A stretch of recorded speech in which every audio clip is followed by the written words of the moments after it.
What's up, fantasy managers? Welcome back to another episode of the First Pitch podcast brought to you by PitcherList.com. My name is Jake Crumpler, and I'll be your host for this edition of the pod. You can follow me on socials at Jake Crumpler and can find all of my work at CrumplerBaseball.com.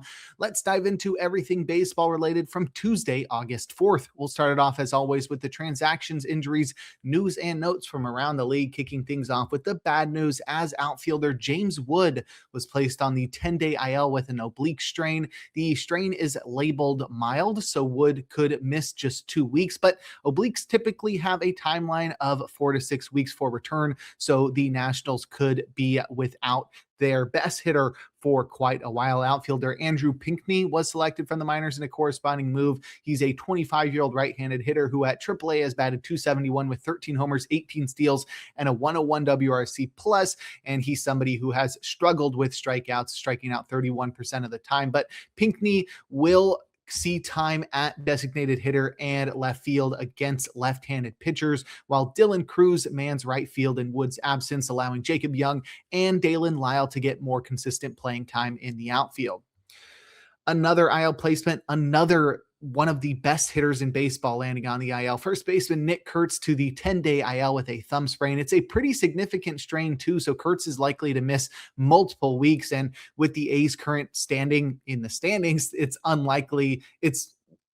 increasingly likely that Kurtz is out for the rest of the season. I wouldn't say that just yet. I feel like he's going to be out for at least a 3 to 4 weeks or so. Third baseman Max Muncy was recalled from the minors in a corresponding move, and the A's have sort of soured on Max Muncy. So after opening the season as the starting third baseman, he'll be limited to the short side of a third base platoon in this round on the roster. Jeff McNeil will handle first base duties against right-handed pitchers, but he'll head to the bench against southpaws with Tommy White shifting to first base, opening up the hot corner for Muncy. With McNeil seeing more time at first base, Donovan Walton will continue to see more chances to start at second base for the A's, splitting duties with Jonathan Ornelas.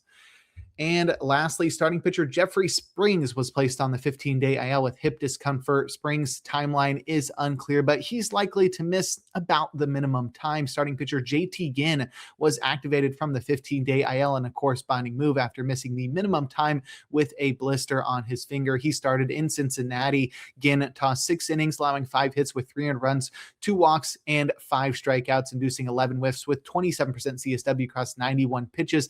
And Ginn finally got his velo back to sitting north of 93 miles per hour, but the blister that sent him to the IL was clearly affecting his feel for his secondaries, as changeups, sliders, and cutters combined for just 48% strikes. That's usually the concern you have with blisters, and that doesn't bode well for Ginn's future starts, nor does his reliance on 13 sinker called strikes to secure a poor quality start on Tuesday. And I'd be nervous starting JT Ginn in Boston in his next scheduled start.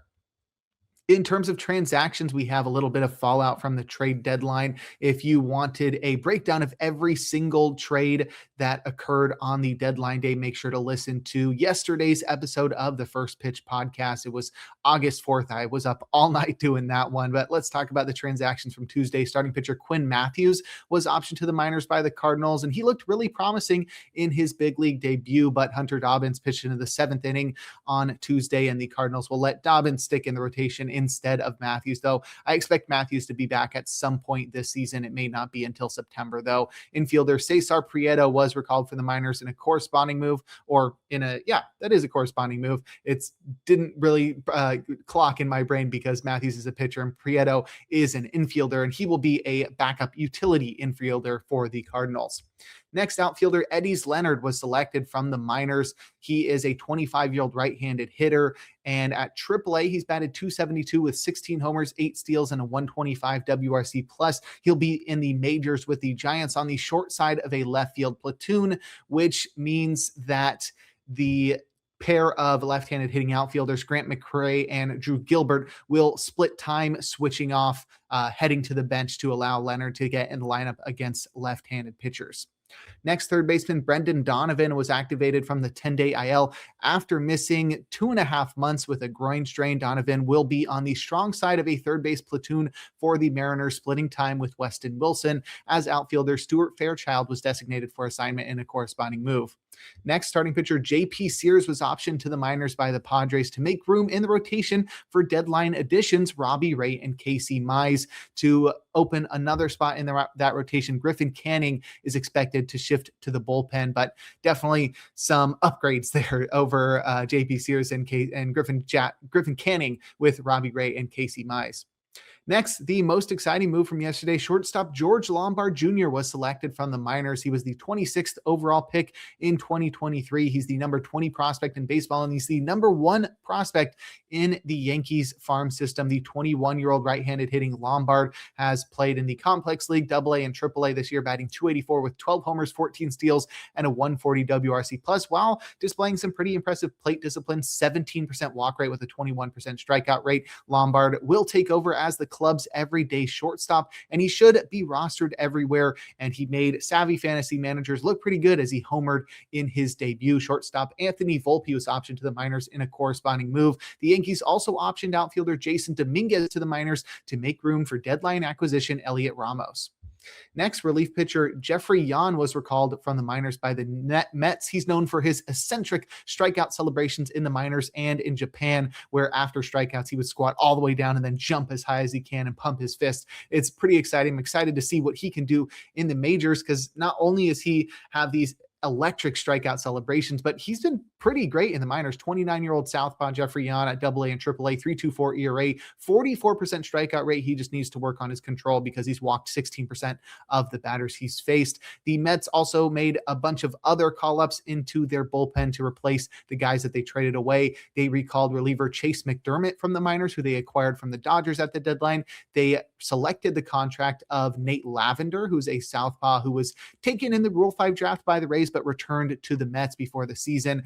At low A, high A, and triple A, Nate Lavender has pitched to a 3.77 ERA with a 40% strikeout rate and a single-digit walk rate. So pretty promising numbers there from Nate Lavender. They also activated reliever Dedniel Nunez from the 60-day IL. He's missed all season recovering from Tommy John surgery, which he underwent back in July of 2025. And that was a shortened season for Nunez, but in 2024, Dedniel Nunez was honestly one of the most promising pitchers in baseball, relief pitchers, that is. 2.31 ERA, 0.91 whip, 36% strikeout rate, 6% walk rate. So if he can recover that form post-surgery, Nunez will be one of the top relievers in the Mets bullpen. They also recalled reliever Xavion Curry from the minors. Next, starting pitcher Brandon Sproat was optioned to the minors by the Brewers. He struggled to a 5.27 ERA in 21 outings this year, and his demotion will make room for deadline acquisition Dustin May to join the Brewers rotation. Next, catcher Agustin Ramirez was recalled from the minors by the Marlins. He opened the season as the Marlins starting catcher, but he struggled to an 83 WRC+ and was optioned to AAA, where he posted an unspectacular 101 WRC+, but with Liam Hicks dealt to the Rays at the deadline, Agustin Ramirez will return to the majors to give the Marlins a third catcher behind Joe Mack and Brian Navarreto. Ramirez should also see some time at designated hitter and first base, mostly against left-handed pitchers. In other catcher news, Ben Rortvedt was selected from the minors by the Dodgers. He was acquired from the Mets at the deadline, and with both Will Smith and Dalton Rushing on the injured list, Rortvedt will see a lot of time behind the plate for the Dodgers, possibly splitting opportunities with fellow deadline acquisition Hunter Fiducia. Catcher Chucky Robinson was designated for assignment in a corresponding move. And speaking of Dalton Rushing, he underwent an MRI that revealed a slight tear of his UCL in his throwing elbow. He'll be shut down from throwing for 4 to 6 weeks, and the club is uncertain if Rushing will return to being a catcher this year. However, he could be a useful bat in the postseason. Next, second baseman Adam Frazier was activated from the 10-day IL by the Angels after missing nearly 2 months with elbow inflammation. He'll be the backup second baseman in LA, but most importantly, catcher Moises Ballesteros was recalled from the minors. He was a deadline acquisition, one of the most promising players acquired by the Angels at the deadline. He will be the everyday DH for the Angels, as former everyday DH Jorge Soler was designated for assignment. The Angels likely looked for a suitor for a trade at the deadline, but couldn't find one for Jorge Soler. And that makes a lot of sense because he's batted just 187 with a 68 WRC plus after a hot April. So Jorge Soler off the 40-man roster for the Angels, but Ballesteros will be their everyday DH moving forward. In other Angels news, reliever Ben Joyce was activated from the 60-day IL after missing all season, recovering from shoulder surgery, which he underwent in April of 2025. Joyce didn't look spectacular during his rehab process, and he never claimed the closer role even prior to surgery, but he's always been destined to be the closer with his triple-digit heat. And right now, Joyce's only competition is Sam Bachman and Sammy Natera Jr., so he may be the favorite for saves in Anaheim, though he is going to have to earn some trust in high leverage situations for the Angels, and Joyce is going to likely be eased into action as he returns to full health. Next, shortstop Bobby Witt Jr. was activated from the 10-day IL after missing nearly 2 weeks with back tightness. Witt will return to being the Royals' everyday shortstop, as shortstop Andrew Velasquez was designated for assignment in a corresponding move. And in other Royals news, reliever Matt Strahm was also designated for assignment. That one's pretty surprising given what the Royals had to give up to get Strahm in the offseason. They traded Jonathan Bolin to the Phillies, and Bolin has emerged as one of the best relievers in baseball this year, definitely one of the best relievers on the Phillies, and he honestly would have been the closer for the Royals if he had stuck around, but the return that they got is a guy that now is removed from the 40-man roster, so that's not the best look for the Royals. Reliever Jose Cuas was recalled for the minors in a corresponding move. Next, outfielder Mickey Moniak signed a 2-year, $16.25 million extension with the Rockies. The deal buys out his final year of arbitration and his first year of free agency. So Mickey Moniak sticking around with the Rockies for an extra season.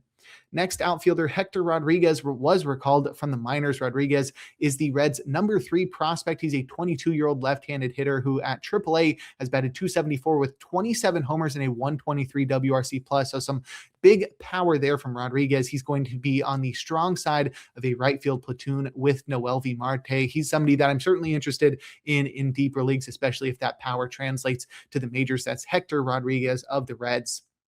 Next, starting pitcher Cade Povich was recalled for the minors to start versus the Angels for the Orioles. He tossed 6 shutout innings, allowing 7 hits and 1 walk while striking out 7. He induced 11 whiffs with 31% CSW across 88 pitches, and Povich did a decent job of keeping 4-seamers upstairs with changeups and curveballs low, while sliders and sinkers took care of left-handed batters. I like Povich's deep arsenal and his choice to sort of split his arsenal versus the different battedness that he's facing. And he does have decent movement on all of his pitches as well. It really all depends on Povich's ability to command them and pull off that Blake Snell blueprint, that bunk bed approach with fastballs upstairs and breakers low. And if he can do that, Povich has swatch potential. He replaces Dean Kramer in the Orioles rotation, so he should be sticking around.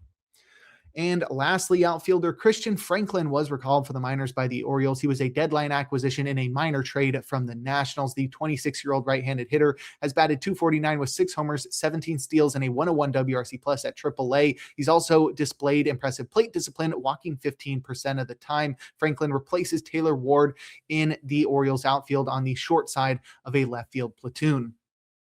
And in terms of news, starting pitchers Stephen Kolek and Luinder Avila will undergo Tommy John surgery. Definitely terrible news all around there. Stephen Kolek and Luinder Avila will miss the remainder of the 2026 season and all of the 2027 campaign. Big blow to the Royals there.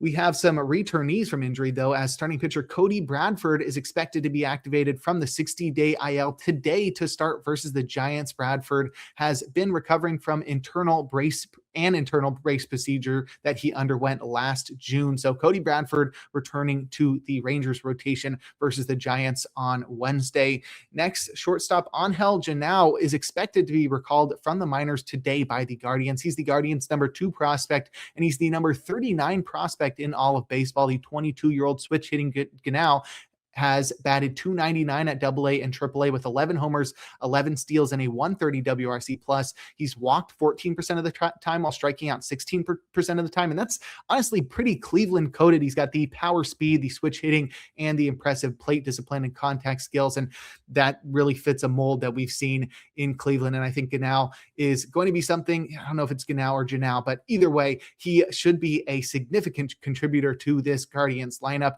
I don't know where he's going to play, though. We could see Chase DeLauder move away from the DH role he's been partaking in recently, which could open up an infield spot for Janao if we see a current infielder move to the DH role, or maybe Janao is the one who is in the DH role moving forward. But definitely an exciting call up there in Cleveland. And lastly, starting pitcher Jackson Jobe is expected to be activated from the 60-day IL on Saturday to start versus the Giants. He is returning from Tommy John surgery, which he underwent last June. Now we can take a look at our notable performances from Tuesday, a day in which we had a full slate of 15 games. We'll start it off with our hitters, leading off with outfielder Wilyer Abreu, who helped the Red Sox to a win against the White Sox, going 2 for 4 with 2 runs, 2 home runs, 2 runs batted in, and a walk for good measure. He's up to 19 homers now. The first one went 430 feet at 107 miles per hour, and the second one went 419 feet at 105 miles per hour. Wilyer Abreu's above average 110 WRC plus is tied with 2025 for the lowest mark of his career, but that can be blamed on him having taken his most career at bats against left-handed pitchers, which in my opinion is actually a good thing because it's allowed Abreu to produce more volume as an everyday player who avoids being platooned. And it's very hard to complain with what Wilyer Abreu has done so far this year, batting .251, 19 homers, 6 steals, and a .776 OPS, which is supported by his 12% barrel rate and a career low 21% strikeout rate. If Abreu could figure out how to pull the ball more often, something that he's done more often in years past, but has done at a career low rate this year, I think he'll be able to tap into even more power. And lastly, second baseman Osleivis Basabe did all he could, but the Giants lost in Texas against the Rangers. He went 1 for 5 with a run, a home run, and 2 runs batted in. He's up to 3 homers now. This one traveled 377 feet at 100 miles per hour. Basabe was just promoted for his MLB debut on July 28th, and he didn't make his first start until August 1st. So he's made 4 starts now in his career, Basabe has, and he's hit 3 home runs already. And with Luis Arias dealt to the Phillies at the deadline and Casey Schmidt on the injured list, Basabe is locked into everyday playing time at second base. However, the power is a surprise as he's topped out at 14 homers in the minors. And this year he batted just .268 with 5 homers and a 95 WRC plus at AAA. So it's hard to believe that Basabe's power surge is sustainable, though I'd be willing to ride the hot streak in deeper leagues where his playing time makes him more viable. But if you'd like a breakdown of other notable hitting performances from Tuesday, check out the Daily Batters Box article over on pitcherlist.com. Now we'll head to the mound and check out some notable starting pitching performances, opening with Ryan Gusto, who did all he could, but the Marlins lost in Atlanta. He tossed 6 innings, allowing 5 hits and 1 run, walking nobody while striking out 5, inducing 11 whiffs with 27% CSW across 83 pitches. And Gusto completed the 6th inning for the first time. He actually pitched into the 6th inning for the first time this year, and it's looking like the Marlins will be letting Gusto stretch out. However, I'm not totally sold. He increased his fastball usage north of 40% as he found an extra tick of velocity to sit 95 miles per hour with the 4-seamer, but Gusto watched it lose 3 inches of IVB, which is very concerning. It could be a product of leaving the domed Miami stadium, but it's a terrible sign. Not only is that a much more hittable pitch, but that means that if that IVB is there to stay, he's not somebody that we can trust on the road. And if it doesn't fully recover at home, then we don't want to start him there either. And I think Gusto was lucky to get away with 10 foul balls and 7 outs on 8 balls in play with the 4-seamer looking so hittable like it did, with an unwieldy changeup failing to put away left-handed batters and cutters sitting comfortably in the zone working to neutralize left-handed batters. Gusto produced plenty of weak contact, but his kitchen sink approach with a poorly shaped fastball doesn't appear destined for success, even versus the Angels next. And lastly, we have Ryan Weathers, who helped the Yankees to win against the Cardinals, tossing 6 shutout innings, allowing 4 hits and 1 walk while striking out 6. He induced 9 whiffs with 35% CSW across 88 pitches. And Weathers has struggled with volatile performances since mid-May, allowing 4 or more runs in 7 starts since then. But I've loved his approach recently as Weathers has recognized the hittability of his heaters that led to an influx of homers during that rough stretch. So he's started to emphasize his excellent secondary pitches, focusing on changeups, sweepers, and sliders instead of hittable sinkers and 4-seamers. Not only has Weathers curbed that home run issue, he served up only 1 long ball across his last 8 starts, but Weathers has also allowed just allowed 1 run or fewer in 4 of his last 5 starts. After urging fantasy managers to drop Ryan Weathers in June, I'm now urging them to pick him up and start him versus the Mariners next, because the schedule gets even easier as he follows that start up with 2 straight against Toronto. So go pick up Ryan Weathers. But if you'd like a breakdown of every single start from Tuesday, give the Plus Pitch podcast a listen and check out Nick's daily SP roundup over on pitcherlist.com.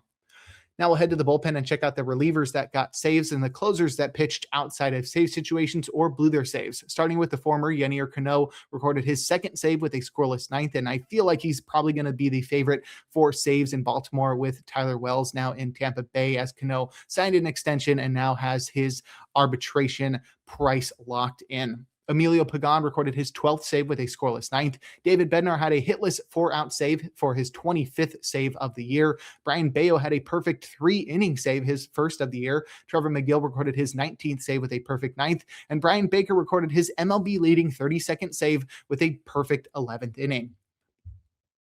In terms of closers to pitch outside of save situations or blow their saves, Jacob Latz allowed 2 runs, one of which was earned in the 9th inning to blow his 3rd save, but he earned his 3rd win when the Rangers walked it off against Dylan Smith, who pitched the 9th inning in a tie game and allowed the Rangers to walk it off to take his 4th loss. It wasn't really completely his fault. Jung-Hoo Lee misplayed a ball in the outfield that allowed the Rangers to walk it off, and I think that Smith's usage here in the tie game in the 9th inning is an indicator of the Giants' preferred late inning usage, with so many relievers now gone. Eric Miller and Caleb Killian, who were the top options for saves throughout the season for the Giants. I think Dylan Smith is your best bet for saves moving forward.